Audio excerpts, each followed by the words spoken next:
But let's not put too much of a gloss on this for Italy.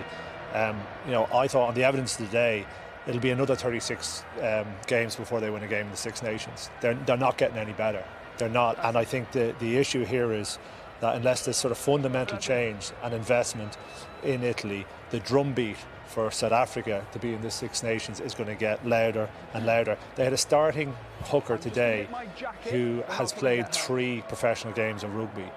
It's not good enough. It's not in a position that it's an opposition they can compete when they have that lack of depth. And as long as that happens and they perform like today, they're miles off still. Yeah, and I suppose that's a system failure as well. That's not on the players as well. When you've got someone who has played only 3 games, that's not his fault. When you've got, Capozzo, when he came on and played or got the 2 tries, we were looking beforehand going, this kid looks about 12, but he's gone from Pro D2. You've got someone who's on the bench and an international game, Pro D2. That's the difference we're talking about. You look at the Scottish bench, the guys that are coming on, yes, they mightn't have necessarily a lot of Scottish caps.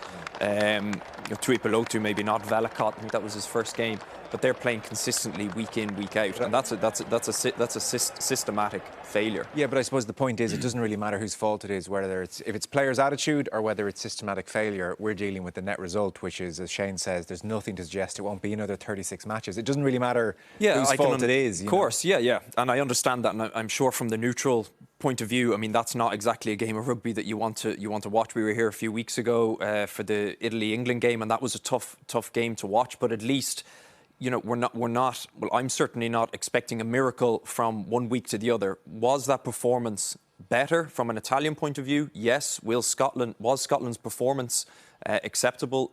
Absolutely not. But I can certainly take things from that going forward. In the grand sort of discussion of things, is it good for the tournament? No.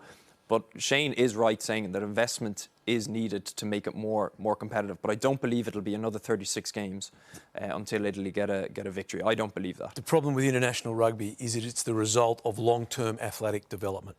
So it is not the national team. You can't develop the group required at the national team. That has to be done before they get to the national team. That's why the academy systems and the club systems are so important. But I'm going to say something here, disagreeing with Shane. If South Africa come into this competition, the Celtic countries will face not winning possibly ever the competition again. Now, that cannot happen. The Welsh, the Irish and the Scots cannot enter into a competition that is traditionally theirs, where they say the chances of you winning this in the future are almost nil.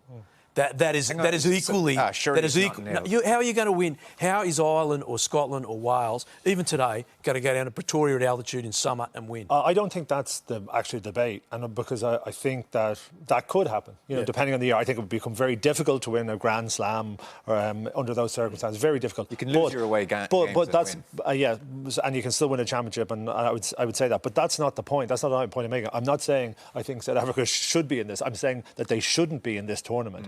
But there will be, as I said, there will be a drumbeat that says, how can we continue with one nation that loses every single game? And it can't continue. And unless it's changed, someone at some point will say, to make this more competitive, we get South Africa in there. That's what will happen. Why can't it continue? Lots of leagues have teams that aren't competitive, and everybody understands it's not ideal, but it's not the end of the weekend. There's a difference between not being competitive and losing every single game for 6 years. And not be, it's not even close. Has it hurt the tournament that much, though? It's not even close, John. I know, I appreciate that. Look, they don't look close to winning, but has it hurt the tournament? Over the last 6 years, have we not all enjoyed the Six Nations and just accepted it as part of the fabric of it, no? Well, I think the last 6 years, everyone is disappointed with Italy. There's no two ways, and including the Italians. This is no joy for Italian rugby in any of this. I think what needs to occur is a serious conversation with the leadership in Italian rugby about what they're doing with their program. Now, if we switch this on its head, at the beginning of professionalism, Ireland were right down the bottom of the international ladder. And what Ireland did was they went about building up their clubs and their academy system. Now we're in the situation where Ireland are winners in this competition.